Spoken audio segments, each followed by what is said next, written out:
Oke, malam hari ini kita akan belajar tentang dampak pengembangan pariwisata. Setelah sebelum belajar tentang industri pariwisata, sekarang kita mempelajari dampaknya. Jadi, setelah kemarin dari beberapa materi dari tugas presentasi kalian seperti manajemen pariwisata, rasanya tidak afdol kalau kita tidak belajar tentang dampak yang sebenarnya dihasilkan oleh industri-industri pariwisata atau pengembangan pariwisata. Jadi industri pariwisata itu tidak hanya membawa dampak yang positif terhadap beberapa aspek dalam kehidupan, entah itu dari segi sosial, budaya, ekonomi, lingkungan, tetapi juga ada membawa dampak negatifnya. Nah, di pertemuan ini kita akan membahas secara menyeluruh tentang dampak-dampak yang ditimbulkan atau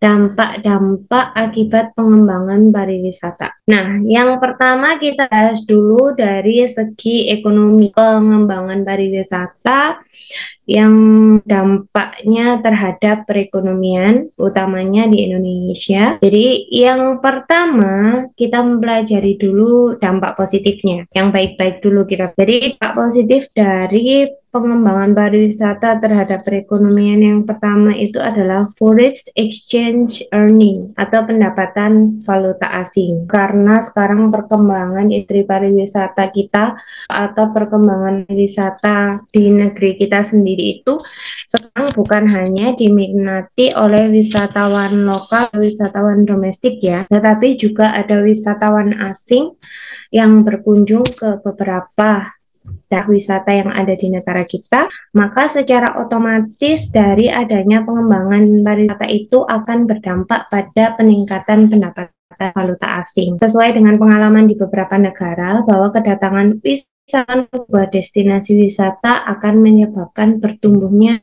valuta asing untuk memberikan pelayanan dan kemudahan bagi wisatawan selama mereka berwisata. Jadi nggak mungkin kan kalau wisatawan asing itu ke Indonesia, terus mau di sini itu mau pesan hotel, oke lah kalau pesan hotel sekarang bisa buy online. Kalau untuk memenuhi kebutuhan selama wisata itu dia tetap menggunakan mata uang dari negaranya kan itu tidak mungkin ya. Pasti akan ditukarkan sesuai dengan mata uang di negara di mana tempat wisata itu berada. Jadi sudah pasti berdampak pada pendapatan falas atau valuta asing. Yang kedua yaitu contribution to government revenues atau berkontribusi terhadap pendapatan pemerintah. Karena kontribusi pariwisata terhadap pendapatan pemerintah dapat diuraikan menjadi dua, yaitu kontribusi langsung dan kontribusi tidak langsung. Kontribusi terhadap pendapatan pemerintah itu bisa berupa dari pajak. And next, ada employment generations atau penciptaan lapangan kerja. Apa dampak pengembangan pariwisata terhadap perekonomian itu? Salah satunya adalah employment generation atau penciptaan lapangan kerja. Ada yang tahu kenapa? Salah satu dampak aktif pengembangan pariwisata terhadap perekonomian adalah employment generation, penciptaan lapangan kerja. Karena adanya tempat pariwisata baru membuka lapangan kerja, Bu.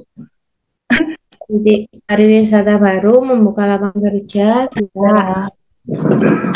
Karena seperti yang saya sampaikan sebelumnya bahwa industri wisata adalah industri yang bergerak di berbagai sektor. Jadi kan industri pariwisata itu, tempat wisata itu tidak berdiri sendiri, tetapi banyak industri-industri lain juga yang terikat dengan industri pariwisata utamanya. Nah, secara langsung industri-industri itu juga turut serta dalam penciptaan lapangan pekerjaan. Yang keempat, ada infrastruktur development, pengembangan infrastruktur. Ini sudah pasti.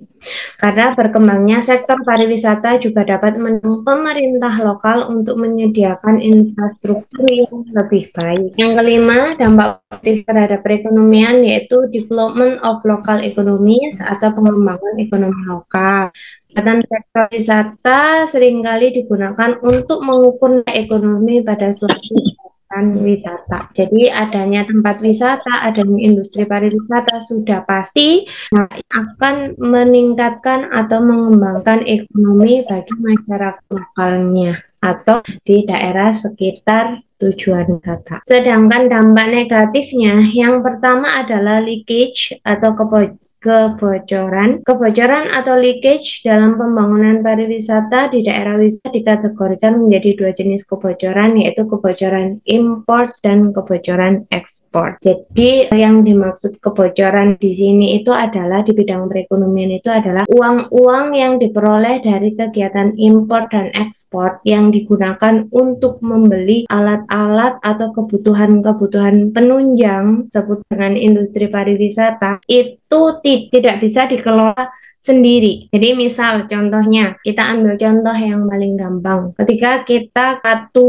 tempat wisata, contohnya, atau warga wisatawan asing ingin mengunjungi tempat wisata yang ada di Indonesia. Tetapi ketika dia ke Indonesia, itu bukan menggunakan alat transportasi yang ada atau yang dimiliki oleh Indonesia.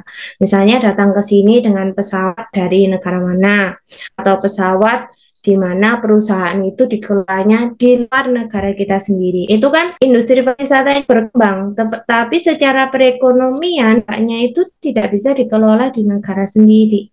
Karena pesawatnya itu pakai pesawat asing, pakai pesawat perusahaan asing, uangnya, pendapatannya masuknya ke pihak yang apa? Yang punya pesawat itu. Negara asing. Jadi misalnya mau ke Indonesia tetapi nggak naik ke Indonesia, tetapi transportasinya misal naik Turkish Airways atau transportasi lain yang ternyata transportasi itu bukan dari negara Indonesia. Jadi itu namanya leakage atau kebocoran.